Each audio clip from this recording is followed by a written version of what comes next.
শুধুমাত্র সমবেদনা জানিয়েই আমরা ক্ষান্ত হব না, শুধুমাত্র শোক প্রকাশ করেই আমরা ক্ষান্ত হব না।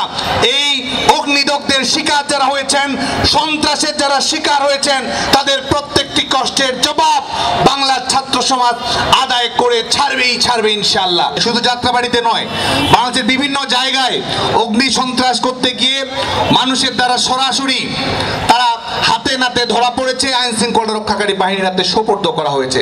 এবং কি ভয়ানক তথ্য আমরা জানতে পেরেছি, তারা বাসে আগুন দেবে, ট্রাকে আগুন দেবে, সেখানে 50-60 জন মতো প্যাসেঞ্জার সেখানে থাকেন এবং সেই পুরো বাসে আগুন দিতে গিয়ে তাদেরকে দেয়া হয় 3000 টাকা।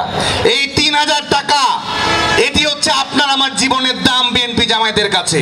বিএনপি জামায়াত হচ্ছে 3000 টাকায় মানুষ মেরে সওদা করা রাজনৈতিক দল হচ্ছে এই বিএনপি জামায়াত। এরা বাংলাদেশের রাজনীতি করছে, এটা আপনার জন্য লজ্জা, আমার জন্য লজ্জা। 3000 টাকা দিয়ে মানুষ মেরে রাজনীতি করা, 3000 টাকা দিয়ে সওদা করা রাজনৈতিক দল বিএনপি জামায়াতকে অনতিবিলম্বে এই মানবতা বিরোধী অপরাধের দায়ে, এই হত্যার দায়ে, ফৌজদারি অপরাধের দায়ে তাদের সবাইকে বিচারিক প্রক্রিয়ার আওতায় নিয়ে আসতে হবে। এবং আমরা আরেকটি বিষয় বলতে চাই যে তারা ভারতে সন্ত্রাসী দিয়ে কিংবা তাদের বিভিন্ন পর্যায়ের কর্মীদের দিয়ে আগুন সন্ত্রাসীদের লেলিয়ে দিচ্ছে, শুধুমাত্র তাদের ধরলে হবে না, শুধুমাত্র তাদেরকে আইনের আওতায় নিয়ে আসলে হবে না। কারণ তারা যেটি করছে এটির পেছনে ঊর্ধ্বতন কর্তৃপক্ষের দায় রয়েছে। তারা যেটি করছে, তারা রাজনৈতিক নির্দেশনা পেয়ে এই কর্মকাণ্ডটি সম্পন্ন করছে। বিএনপি জামায়াত এই টোটাল ক্রিমিনাল গ্যাংটি হচ্ছে আগুন সন্ত্রাসের দায়ের হুকুমের আসামি। যে কারণে আমরা বাংলাদেশের ছাত্র সমাজের পক্ষ থেকে আমরা আহ্বান জানাই, এই আগুন সন্ত্রাসের দায়ে যারা জড়িত, যারা এই রাজনৈতিক নির্দেশনাটি দিচ্ছেন, সকলকে আইনের আওতায় নিয়ে আসতে হবে।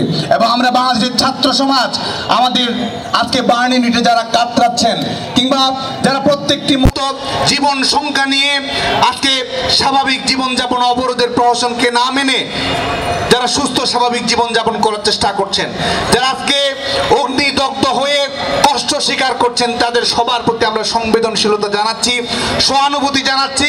বেলাল হোসেনের পরিবারের প্রতি আমরা সমবেদনা জানাচ্ছি। এবং শুধুমাত্র সমবেদনা জানিয়েই আমরা ক্ষান্ত হব না, শুধুমাত্র শোক প্রকাশ করেই আমরা ক্ষান্ত হব না। এই অগ্নিদগ্ধের শিকার যারা হয়েছেন, সন্ত্রাসের যারা শিকার হয়েছেন, তাদের প্রত্যেকটি কষ্টের জবাব বাংলার ছাত্র সমাজ আদায় করে ছাড়বে ইনশাআল্লাহ।